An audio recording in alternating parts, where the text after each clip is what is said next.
ሻይኒ ተረጋጊ። ልብስ እየለበስኩ ነበር። ሊገለኝ ነው። ሻወር ቤት የሆነ ነገር አለ።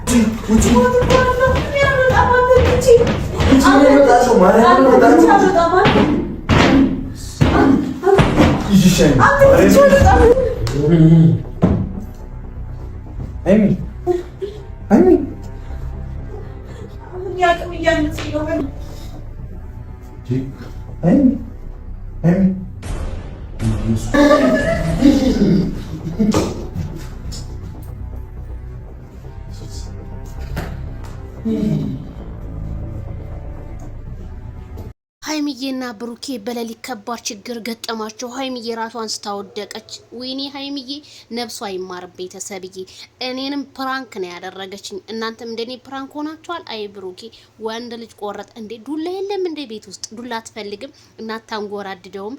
አረ ላይፍንማ እነ ብሩኬ እና ሀይሚ ያሳልፉ፣ ላይፍን ያሳልፏታል። ጭት ነው የሚያደርጓት እንዴ! አምሮባችኋል እንጂ አዲሱ ቤት እንደ ሀይሚዬ አሁን ይሄ አልጋ እንደ አንቺ ብቻሽ የምትተኝበት አንቺ ብቻ። አረ እኔ አልሰማሁም አላየሁም። አንቺ ብቻ ነሽ የምትተኝበት ሀይሚዬ።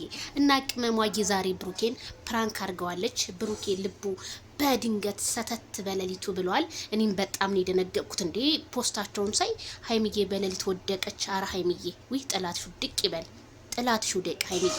ጨረቃዋ፣ ፋሚሊዋ፣ ፍንድቅድቋ፣ የሚዲያው ድምቀት እንደው ሀይሚዬ። እኔ ግን ማለት ነው ይሄንን ፕራንክ ብሩኬ ግን ይሰራልሻል። እኔ እውነት ይሄን ፕራንክ ካልመለስክ ወንድ ልጅ እናቱ የወለደችው ካልመለሰ ሀይሚ ብሩኬ ምንም አይደለም ማለት ነው። እና መመለስ አለብህ ብዬ ነው እኔ የማስበው። እናንተ እኔ ራሱ እንዴት እንደደነገኩኝ። እኔ ደግሞ ዶላቡ ውስጥ ምንድነው የገባው ቁም ሳጥን ውስጥ አየት አደርጋለሁ። ለካ ካሜራማናቸው ነው እንዴ! ለካ የነ ብሩኬ ካሜራማን ይሄ ነው እንዴ? ኦ በጣም ደስ ይላልና ሀይሚዬ እኛንም ፕራንክ አድርጋናለች። ሀይሚና ብሩኬን የሚወዱ ላይክ፣ ሼር፣ ሰብስክራይብ እያደረጋችሁ ማለት ነው። ሀይሚዬ ግን እንደዚህ አይነት ነገር ይቅር እንዴ! በሌሊቱ ብለሽ እንዴት ልቤን ኳክ እንዳረግሹ። እኔ ደግሞ ሀይሚዬ ምን ገጠማት? መቼም ምቀኛችሁ በዙሪያችሁ ስለሆነ ምንድነው ያረጓት? ምን አደረጓት? ይህንን የመሰለ ቤት ዛሬ እንግዲህ 3 ቀን ነው 4 ቀን ነው እንትንታለችና ምን ገጠማት ብዬ ነበረ። ደህና ናት ማለት ነው። ቤተሰብ እያትጨናነቁ ፕራንክ እየተደራረጉ ነው። ላይክ ሼር በማድረግ ቤተሰብ ይሁኑ። ባይ ባይ።